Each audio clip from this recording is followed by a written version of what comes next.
Hello बच्चों, मैं इमरान खान आपका ऑनलाइन क्लास केमिस्ट्री में स्वागत करता हूं। देखिए जैसा कि आपको याद है, हम एल्किल हैलाइड के रासायनिक गुणधर्म पढ़ रहे थे और हमने एल्किल हैलाइड का तीसरा रासायनिक गुणधर्म स्टार्ट किया था।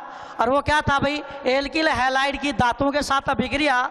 और उसमें हमने एक अभिक्रिया पढ़ ली थी। कौन सी भाई? नेम रिएक्शन थी, वुर्ज अभिक्रिया। कौन सी अभिक्रिया? वुर्ज अभिक्रिया, यानी कि एल्किल हैलाइड की सोडियम धातु के साथ अभिक्रिया पढ़ ली थी। आज हम पढ़ेंगे बेटा एल्किल हैलाइड की जिंक धातु के साथ अभिक्रिया। आज हम क्या पढ़ेंगे? एल्किल हैलाइड की जिंक धातु के साथ अभिक्रिया। और समझ गए ना, एल्किल हैलाइड की जिंक धातु के साथ अभिक्रिया। तो सुनिएगा भी ध्यान से, सुनिएगा भी ध्यान से। इसके लिए आपको मैं एक बात बता देता हूं। जिस प्रकार सोडियम एल्किल हैलाइड के साथ क्रिया करता है, मैं लिख भी देता हूं। जिस प्रकार सोडियम एल्किल हैलाइड से क्रिया करता है, ठीक उसी प्रकार ही एल्किल हैलाइड से जिंक क्रिया करेगा। बस फर्क इतना होगा कि भाई जब आप एल्किल हैलाइड की रिएक्शन सोडियम धातु के साथ करवाते हो तो वहां पर आप शुष्क ईथर की उपस्थिति लेते हो।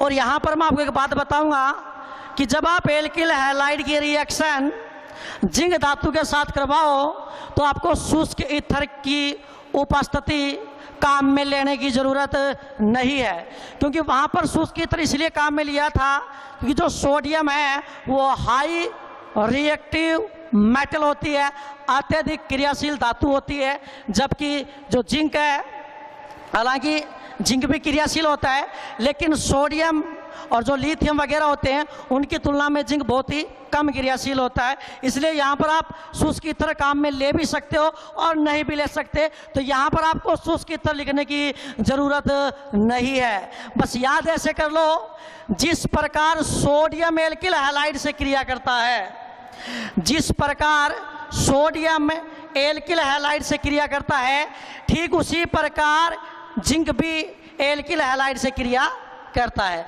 यानी जैसे सोडियम क्रिया करता है ना, वैसे ही जिंक क्रिया करता है। यानी जिस प्रकार से आपने एल्किल हैलाइड की सोडियम धातु के साथ अभिक्रिया करवाई है ना, ठीक उसी प्रकार ही आप एल्किल हैलाइड की जिंक धातु के साथ अभिक्रिया करवाओ। यानी एग्जाम में तो आपको सिर्फ इतना ही लिख के देगा, अरे एग्जाम में तो सिर्फ आपको इतना ही लिख के देगा कि एल्किल हैलाइड प्लस जिंक, और एरो के ऊपर शुष्क ईथर लिख के दे भी सकता और नहीं भी लिख के दे सकता, तो उससे कोई फर्क नहीं पड़ेगा। यहाँ पर चाहे आप शुष्क ईथर काम में मत लो, कोई फर्क नहीं पड़ने वाला है। और चाहो तो आप लिख लो, ज़्यादातर जब भी एल्किल हैलाइड की अभिक्रिया धातुओं के साथ करवाते हैं तो शुष्क ईथर काम में लेते हैं। बहुत अच्छी बात है भाई, ठीक है। तो आपको तो एग्जाम में सिर्फ इतना ही लिख के दिया जाएगा। आप दिमाग में सिर्फ एक बात सेट कर लो, और वो बात ये है बेटा कि जैसे सोडियम एल्किल हैलाइड के साथ क्रिया करता है ना, बिल्कुल वैसे ही जिंक एल्किल हैलाइड के साथ क्रिया करता है। प्रोडक्ट सेम नहीं बनता, उसमें दुगुने कार्बन की एल्केन बनती है, इसमें दुगुने कार्बन की एल्केन नहीं बनेगी। यहाँ पर एक बहुत ही स्पेशल रिएजेंट फ्रैंकलैंड अभिकर्मक बनेगा R2ZN, डाई एल्किल जिंक बनेगा। क्या बनेगा? डाई एल्किल जिंक बनेगा। इस डाई एल्किल जिंक को ही अपन फ्रैंकलैंड रिएजेंट कहते हैं, फ्रैंकलैंड अभिकर्मक कहते हैं। और आगे क्या बेटा बात समझ में? अरे कोई दिक्कत है क्या? कोई दिक्कत वाली बात नहीं है। तो क्या करोगे? सबसे पहले वही काम करना है। बताओ रे, एल्किल हैलाइड के 2 अणु या एल्किल हैलाइड के 2 मोल, एक तो RX प्लस X आर। और समझ गए ना, एल्किल हैलाइड के 2 मोल, जिंक धातु के 2 मोल, 2Zn, तो 2 जिंक लिख लो आप, चाहो तो आप 2Zn लिख लो या 2 जिंक लिख लो, उससे कोई फर्क नहीं पड़ेगा। देखो ना, ये भी क्या है जिंक और ये भी क्या है जिंक, आपको समझाने के लिए मैंने अलग अलग लिख लिया है। अरे बेटा आगे क्या बात समझ में, अरे कोई दिक्कत वाली बात है क्या? कोई दिक्कत वाली बात नहीं है। आप सिर्फ दिमाग में क्या सेट करोगे, आप सिर्फ दिमाग में क्या सेट करोगे, आपको दिमाग में यह सेट करना है, आपको दिमाग में यह सेट करना है। क्या सेट करना है? आप सिर्फ दिमाग में इतना सेट कर लो कि जैसे सोडियम एल्किल हैलाइड के साथ रिएक्शन करता है ना, ठीक है वैसे ही जिंक एल्किल हैलाइड के साथ रिएक्शन करता है। तो वहां पर आपने क्या देखा था, एल्किल हैलाइड के 2 मोल सोडियम धातु के 2 मोल के साथ रिएक्शन करते हैं। ठीक उसी प्रकार एल्किल हैलाइड के 2 मोल जिंक धातु के 2 मोल के साथ रिएक्शन करते हैं, 2 अणु के साथ रिएक्शन करते हैं। और समझ गए क्या? अब क्या होगा भाई, जो एक जिंक है ना वो 2 हैलोजन निकाल सकता है। अरे याद करो, एक सोडियम है वो तो एक ही हैलोजन को निकालता है ना, लेकिन आपको पता है एक जिंक, अबे जिंक की वैलेंसी कितनी होती है? 2 होती ना। जैसे एक सोडियम एक ही हैलोजन को निकाल सकता है ना, वैसे एक जिंक वो 2 हैलोजन को निकाल सकता है। तो एक जिंक पहला जिंक अपना काम करेगा, तो पहला जिंक क्या करेगा, यहां से 2 हैलोजन को काम में लेगा और क्या बाहर निकल जाएगा, ZnX2, ZnX2। अब ये आर भी रोने लग जाएगा कि मेरा साथ वाला भी चला गया, ये आर भी रोने लग जाएगा कि मेरा साथ वाला भी चला गया। जिंक कहेगा मैं हूं ना तुम्हारी जान, टेंशन लेने की जरूरत नहीं है। अरे तुम्हारा भी साथ वाला गया, तुम्हारा भी साथ वाला गया, तुम दोनों मेरे साथ आ जाओ क्योंकि मैं 2 को सहन कर सकता हूं। तो क्या बन जाएगा, RZnR, या आप इसको ऐसे लिख दो R2Zn। इसको आप क्या बोलोगे, डाई एल्किल जिंक। और इस डाई एल्किल जिंक को ही अपन फ्रैंकलैंड रिएजेंट, फ्रैंकलैंड अभिकर्मक कहते हैं। कई बार बेटा बोर्ड एग्जाम में बहुत ही झंडू सा क्वेश्चन आता है कि फ्रैंकलैंड अभिकर्मक क्या होता है। कई बार बोर्ड एग्जाम में बहुत ही झंडू सा क्वेश्चन आता है कि फ्रैंकलैंड अभिकर्मक क्या होता है, तो आप लिखोगे डाई एल्किल जिंक को फ्रैंकलैंड अभिकर्मक कहते हैं। देखिए अभी तक मैंने 3 अभिकर्मक पढ़ा दिए। सबसे पहले मैंने आपको पढ़ाया था, याद करो, लुकास अभिकर्मक। क्या पढ़ाया था भाई, लुकास अभिकर्मक। और लुकास अभिकर्मक क्या होता है, शानदार HCl प्लस निर्जल ZnCl2। याद कर लेना भाई। एक तो मैंने आपको क्या पढ़ा दिया, लुकास अभिकर्मक। लुकास अभिकर्मक क्या होता है, शानदार HCl प्लस निर्जल ZnCl2। एक मैंने आपको पढ़ाया था टिल्डन अभिकर्मक। और टिल्डन अभिकर्मक क्या होता है भाई, NOCl नाइट्रोसिल क्लोराइड। और एक मैंने क्या पढ़ा दिया है, फ्रैंकलैंड अभिकर्मक। और ये क्या होता है, डाई एल्किल जिंक R2Zn। और समझ गए क्या? एक अभी आपको आगे पढ़ाऊंगा, एक मैं आपको पढ़ाऊंगा ग्रिन्यार अभिकर्मक। क्या पढ़ाऊंगा, ग्रिन्यार अभिकर्मक। और ग्रिन्यार अभिकर्मक होता है RMgX। क्या होता है भाई, RMgX। तो शायद ये आपको समझ में आ गया होगा। जैसे एक एग्जांपल से समझाता हूं, एक एग्जांपल से समझाता हूं भाई। एल्किल हैलाइड की जिंक धातु के साथ अभिक्रिया पढ़ रहे हैं, अब मैं आपको एक एग्जांपल से समझाता हूं। जैसे फॉर एग्जांपल मान लो एग्जाम में ये लिखा हुआ आ गया कि मेथिल क्लोराइड प्लस जिंक, और एरो के ऊपर उसने क्या लिख दिया, शुष्क ईथर।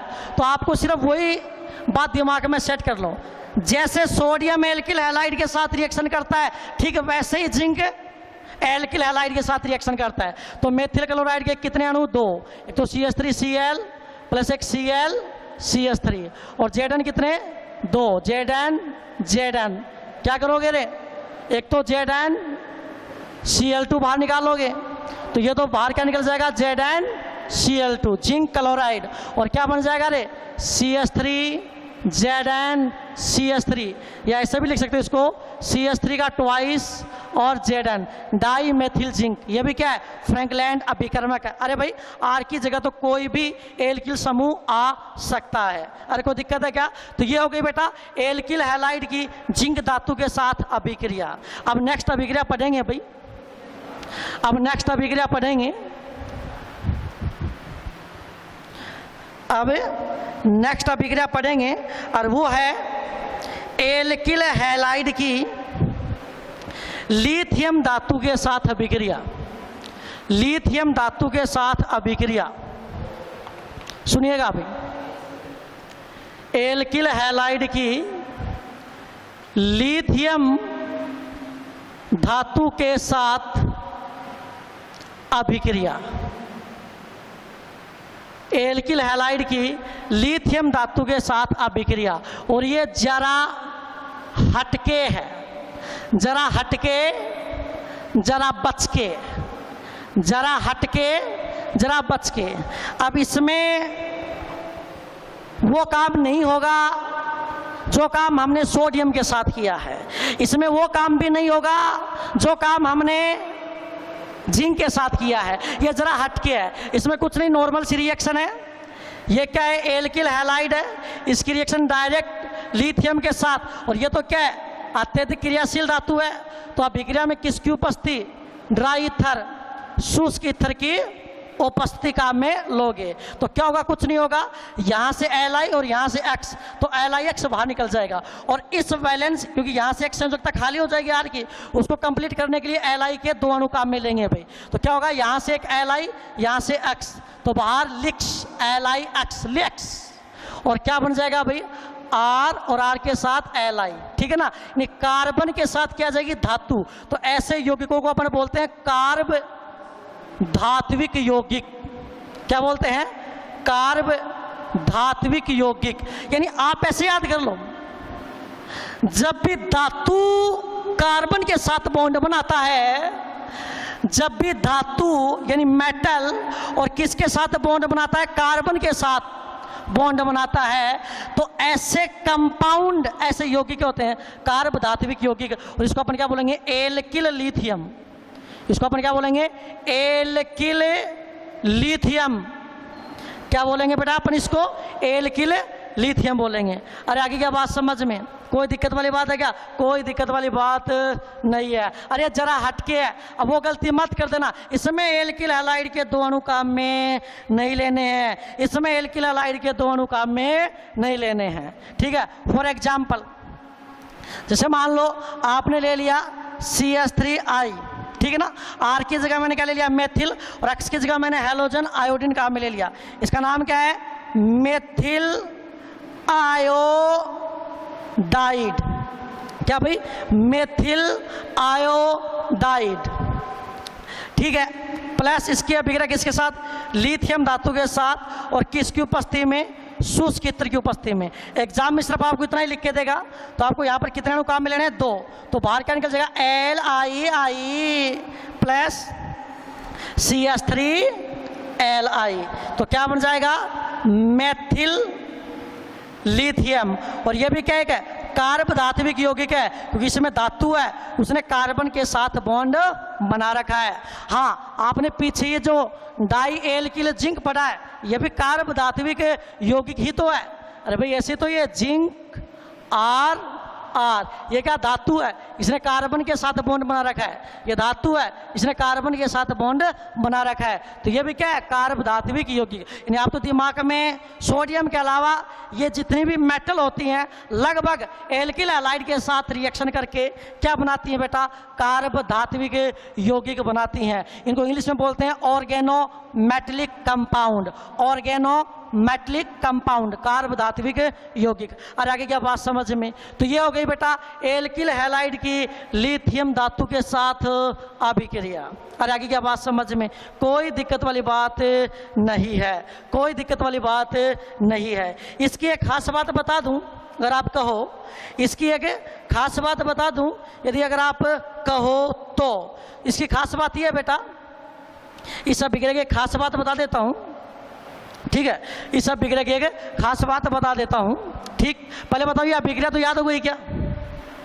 हालांकि वो खास बात आपके बोर्ड के सिलेबस में तो नहीं है, लेकिन जो बड़ी बड़ी कंपटीशन एग्जाम है उनमें पूछ लिया जाता है, ठीक है। वो खास बात ये है कि जैसे ये तो आपको पता चल गया कि भाई जब एल्किल हैलाइड, और समझ में आ रहा है ना कि भाई जब एल्किल हैलाइड लिथियम के साथ रिएक्शन करता है तो लिथियम के दो अणु यहाँ से बाहर क्या निकल जाएगा LiX, और क्या बन जाएगा RLi, ठीक है। क्या बन जाता है एल्किल लिथियम, एल्किल लिथियम बन जाता है। हाँ, अब इसकी खास बात सुनना, खास बात या राज की बात। राज की बात यह है कि जो एल्किल लिथियम है ना, ये कॉपर आयोडाइड के साथ, किसके साथ? कॉपर आयोडाइड के साथ। ये जो एल्किल लिथियम है ना, ये कॉपर आयोडाइड के साथ रिएक्शन करके, ये जो एल्किल लिथियम है ना, ये कॉपर आयोडाइड के साथ रिएक्शन करके एक बहुत ही शानदार रिएजेंट अभिकर्मक बनाता है। और कैसे बनाता है वो मैं आपको बता देता हूँ। उसके लिए आपको क्या करना पड़ेगा भाई, ध्यान दीजिएगा। उसके लिए आपको क्या करना पड़ेगा कि इसके 2 मोल, इसके कितने मोल भाई? 2 मोल, और इसका कितना मोल? 1 मोल। यहाँ से आपको क्या बाहर निकालना है? एक Li, और यहाँ से क्या निकालना है? I। तो बाहर तो क्या निकल जाएगा? LiI। अब क्या बच गया वो देखो, 2 तो क्या बच गए? R, देखो ना, 2 तो क्या बच गए? R, एक क्या भाई? 2 तो क्या बच गए? R, एक क्या बच गया? Li, और एक क्या बच गया? कॉपर। और आपको पता है कि कॉपर है, उसकी वैलेंसी 2 भी होती है और 3 भी होती है, यानी कॉपर +2 में भी पाया जाता है, +3 में भी। तो यहाँ पर जो कॉपर है 2 बॉन्ड तो किसके साथ? R के साथ बना लेगा, और 1 बॉन्ड किसके साथ? लिथियम के साथ। इसको बोलते हैं गिलमान रिएजेंट। क्या बोलते हैं? गिलमान्स रिएजेंट। बहुत ही कंपटीशन एग्जाम के लिए इंपॉर्टेंट है, बोर्ड एग्जाम के लिए ये बात ज़्यादा इंपॉर्टेंट नहीं है, ठीक है ना। ये बहुत ही कम बच्चों के याद रहता है, गिलमान्स रिएजेंट। अरे आगे क्या बड़ा बात समझ में? कोई दिक्कत वाली बात है क्या? कोई दिक्कत वाली बात नहीं है, कोई टेंशन वाली बात नहीं है। अरे आगे क्या बात समझ में? तो सुनिएगा भाई ध्यान से, तो सुनिएगा भाई ध्यान से। जो बातें बोल रहा हूँ शायद वो बातें आपको समझ में आ गई होगी।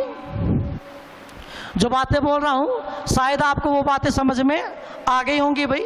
तो मैंने आपको एल्किल हैलाइड की सोडियम धातु के साथ भी अभिक्रिया पढ़ा दी है, एल्किल हैलाइड की जिंक धातु के साथ भी अभिक्रिया पढ़ा दी है, और एल्किल हैलाइड की लिथियम धातु के साथ भी अभिक्रिया पढ़ा दी है। अरे आगे क्या बात समझ में? अरे आगे क्या बात समझ में? ठीक। अब अपन नेक्स्ट पढ़ेंगे very very important, very very important. तो सुनिएगा भाई, बहुत बहुत ज़्यादा इंपॉर्टेंट है। इसके ऊपर मैं एक फुल लेक्चर भी बनाऊंगा, तो सुनिएगा भाई ध्यान से। चौथी है इसमें, तीसरी में चौथी है भाई, देखिए भाई इधर, तीसरी में चौथी है, और वो है एल्किल हैलाइड की, किसकी भाई? एल्किल हैलाइड की मैग्नीशियम धातु के साथ अभिक्रिया। एल्किल हैलाइड की मैग्नीशियम धातु के साथ अभिक्रिया। तो सुनिएगा अभी ध्यान से, जो जो बातें बोल रहा हूं उन बातों पर आप ध्यान दीजिए भाई, ठीक। करना क्या आपको? सबसे पहले क्या काम लेना है? Alkyl halide RX। सबसे पहले क्या काम लेना आपको? एल्किल हैलाइड, यानी क्या काम में लोगे भाई? RX काम में लोगे, और उसकी रिएक्शन किसके साथ करवानी है? मैग्नीशियम धातु के साथ। चूंकि मैग्नीशियम धातु की भी क्रियाशीलता क्या होती है? बहुत ही ज़्यादा होती है, इसीलिए अभिक्रिया किसकी उपस्थिति में होगी? शुष्क ईथर, ड्राई ईथर, शुष्क ईथर की उपस्थिति में होगी। और क्या होगा बेटा, ये जो Mg है ये Rx के बीच में चला जाएगा और आपका प्रोडक्ट बनेगा RMgX। और याद करो इस RMgX को अपन किस नाम से जानते हैं? ग्रिन्यार। कौन सा यार? ग्रिन्यार। ग्रिन्यार अभिकर्मक। अब याद कर लेना, ये 12th क्लास के जो बच्चे हैं उनकी सबसे फेवरेट चीज़ है ग्रिन्यार अभिकर्मक। ये जो 12th क्लास के बच्चे हैं उनकी सबसे फेवरेट चीज़ है कौन सा अभिकर्मक है भाई? ग्रिन्यार अभिकर्मक है। कौन सा अभिकर्मक है? ग्रिन्यार अभिकर्मक है। तो सुनिएगा भाई, अपन बात करते हैं किसकी? ग्रिन्यार अभिकर्मक। ये क्या होता है? RMgX। हाँ, इसका नाम क्या होगा अभी? R को आप क्या बोलोगे? एल्किल। अरे R को आप क्या बोलोगे? एल्किल। Mg को आप क्या बोलोगे? मैग्नीशियम। मैग्नीशियम। और X को आप क्या बोलोगे? हैलाइड। एल्किल मैग्नीशियम हैलाइड, इसको ही आप क्या बोलते हो? ग्रिन्यार अभिकर्मक बोलते हो। ठीक है भाई, यानी आप तो ऐसे याद कर लो, जब भी एल्किल हैलाइड मैग्नीशियम धातु के साथ शुष्क ईथर की उपस्थिति में रिएक्शन करता है तो प्रोडक्ट क्या बनता है? प्रोडक्ट क्या बनता है? प्रोडक्ट बनता है ग्रिन्यार अभिकर्मक। प्रोडक्ट क्या बनता है भाई? ग्रिन्यार अभिकर्मक बनता है। इसको अपन क्या बोलते हैं? Alkyl magnesium halide. जैसे अब अपन बात करते हैं इसके फॉर एग्जाम्पल की। अब अपन इसकी बात करते हैं फॉर एग्जाम्पल की, तो सुनिएगा। जैसे मान लो R की जगह मैंने क्या ले लिया? CH3 और X की जगह मैंने क्या ले लिया? Cl। तो क्या बन गया भाई? ये मेथिल क्लोराइड। क्या बन गया भाई? ये मेथिल क्लोराइड बन गया। प्लस रिएक्शन किसके साथ करवा रहे हैं? मैग्नीशियम धातु के साथ। और किसकी उपस्थिति में भाई? शुष्क ईथर की उपस्थिति में। तो कुछ भी नहीं करना, इसका तो सिंपल सा फंडा है। जब भी एल्किल हैलाइड की रिएक्शन मैग्नीशियम धातु के साथ कराओ तो जो मैग्नीशियम धातु है इनके बीच में चली जाएगी। क्या बनेगा? CH3 यानी R, Mg और X की जगह क्या है? Cl। इसका वैसे तो ये ग्रिन्यार अभिकर्मक ही है, नॉर्मली तो आप इसको क्या बोलोगे? ग्रिन्यार अभिकर्मक। नॉर्मली आप इसको क्या बोलोगे? ग्रिन्यार अभिकर्मक बोलोगे भाई। क्या बोलोगे? ग्रिन्यार अभिकर्मक बोलोगे। और वैसे इसका नाम क्या होगा? मेथिल। और इसका नाम क्या होगा? Methyl magnesium. Methyl magnesium chloride. अरे आगे क्या बात समझ में? कोई दिक्कत वाली बात है क्या? कोई दिक्कत वाली बात नहीं है। तो बेटा ये एल्किल हैलाइड की मैग्नीशियम धातु के साथ अभिक्रिया हो गई। क्या हो गया भाई? ये एल्किल हैलाइड की मैग्नीशियम धातु के साथ अभिक्रिया हो गई। हालांकि मैं आपको इस अभिक्रिया की मैकेनिज्म भी बताऊंगा। इस अभिक्रिया की क्रियाविधि का एक मैं अलग से वीडियो बनाऊंगा। ठीक है, तो ये हो गया बेटा एल्किल हैलाइड का तीसरा रासायनिक गुणधर्म कंप्लीट। अब एल्किल हैलाइड का जो चौथा रासायनिक गुणधर्म है, एल्किल हैलाइड का जो चौथा रासायनिक गुणधर्म है उसकी अपन बात करते हैं। तो सुनिएगा भाई ध्यान से, एल्किल हैलाइड का चौथा रासायनिक गुणधर्म। ठीक, आप बोर्ड के ऊपर ध्यान दीजिए भाई। हाँ, इधर देखिए भाई, जो बातें बोल रहा हूं उसके ऊपर ध्यान देना। चौथा रासायनिक गुणधर्म क्या था भाई? चौथा रासायनिक गुणधर्म है एल्किल हैलाइड की, एल्किल हैलाइड की अपचयन अभिक्रियाएं। एल्किल हैलाइड की अपचयन अभिक्रियाएं। और बहुत ही नॉर्मल सी बात है, देखिए ये आपके पास क्या भाई? एल्किल हैलाइड है, मुझे इसका क्या करना है? अपचयन। अपचयन का मतलब, अरे अपचयन का मतलब दो नवजात हाइड्रोजन, या अपचयन का मतलब क्या होता है? H2 का जुड़ना। डायरेक्ट आप H2 लिख दो, डायरेक्ट आप क्या लिख दो? H2 लिख दो, उससे कोई फर्क नहीं पड़ेगा। एल्किल हैलाइड का मुझे क्या करना है? अपचयन। और अपचयन करने के लिए क्या चाहिए? अपचायक। अब यहां पर आप कौन कौन सी अपचायक यूज कर सकते हो? एक तो LiAlH4 लिथियम एल्यूमिनियम हाइड्राइड, एक यहां पर आप NaBH4 सोडियम बोरो हाइड्राइड, एक यहां पर आप जिंक प्लस HCl भी यूज कर सकते हो, एक यहां पर आप निकल पीटी भी यूज कर सकते हो, एक यहां पर आप सोडियम प्लस एथेनॉल भी यूज कर सकते हो। और भी बहुत सारे अपचायक होते हैं भाई, ठीक है। जनरली आपको ये अपचायक लिखा हुआ मिलेगा, लिथियम एल्यूमिनियम हाइड्राइड। तो यहां पर आप कोई भी एक अपचायक लिख दो। अब एल्किल हैलाइड का मुझे क्या करना है? अपचेन। एल्किल हैलाइड का मुझे क्या करना है? अपचेन। और अपचेन का मतलब क्या है? H2 का जुड़ना। और इस H2 को आप ऐसे लिख लो ना, H और H, और यहां से बाहर क्या निकाल दो? HX। तो आपका प्रोडक्ट क्या बन जाएगा? RH प्लस HX, ठीक। और यह आपका प्रोडक्ट क्या बन जाएगा भाई? एल्केन, ठीक। इसका एक एग्जांपल देख लेते हैं, इसका एक एग्जांपल देख लेते हैं भाई। जैसे मान लो आपने यहां पर क्या लिख दिया? Methyl chloride. आपने यहां पर क्या लिख दिया भाई? मेथिल क्लोराइड प्लस इसका क्या करना आपको? अपचेन। लगता है नेक के कैमरे को चालू करके भूल गया, अभी आया ही नहीं है, तो सुनना भाई ध्यान से। क्या करना है? अपचेन। और मैंने क्या लिख दिया? LiAlH4।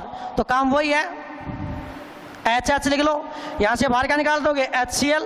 तो प्रोडक्ट आपका क्या बन जाएगा? CH4 plus HCl। तो क्या बन गई भाई? मेथेन। तो आपने मेथिल क्लोराइड को, किसको भाई? मेथिल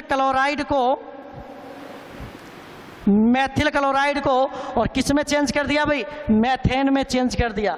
आपने मेथिल क्लोराइड को और किस में चेंज कर दिया? मेथेन में चेंज कर दिया। अरे बेटा आगे क्या बात समझ में? कोई दिक्कत वाली बात है क्या? कोई दिक्कत वाली बात नहीं है। तो बेटा यहां पर आपका एल्किल हैलाइड क्या होता है? कंप्लीट। यहां पर आपका एल्किल हैलाइड क्या होता है? कंप्लीट। देखिए बेटा जी, अब मैं आपको एक बात बताता हूं। हमने चैप्टर हमारा स्टार्ट किया था हैलोजन डेरिवेटिव, और मैंने आपको बताया था कि जो हैलोजन डेरिवेटिव चैप्टर, इसके दो पार्ट हैं, एक तो एल्किल हैलाइड और एक एरिल हैलाइड। तो एल्किल हैलाइड मैं कंप्लीट कर चुका हूं। अब इसका एक ही पार्ट बचा हुआ है और वो है एरिल हैलाइड। देखिए चैप्टर के छोटे छोटे पार्ट और भी हैं, लेकिन अब की बार गवर्नमेंट का ये फैसला है कि लगभग 30% सिलेबस अपना कम होगा। तो इसमें कुछ ऐसे टॉपिक भी हैं जिनकी अब की बार हटने की संभावना है। तो मैं क्या करूंगा? एल्किल हैलाइड आपको पूरा पढ़ाई दिया है, एरिल हैलाइड भी आपको पूरा पढ़ाऊंगा, और जो बचे हुए टॉपिक है ना, उनके सिर्फ मैं आपको क्या दूंगा? नोट्स दूंगा, ठीक है ना। उनकी सिर्फ मैं आपको क्या दूंगा? नोट्स दूंगा। अगर वो टॉपिक सिलेबस से हट गए तब तो कोई दिक्कत वाली बात है ही नहीं। अगर बाई चांस वो टॉपिक नहीं हटे तो फिर अपन उसको डिस्कस कर लेंगे, कोई दिक्कत वाली बात नहीं है। और वैसे भी टेंशन लेने की ज़रूरत नहीं है, क्योंकि इसके जो नेक्स्ट जो छोटे छोटे टॉपिक हैं वो अपने को अगले जो चैप्टर हैं उनमें भी सीखने को मिलेंगे। Thank you very much. अरे कहाँ चला गया था चालू करके?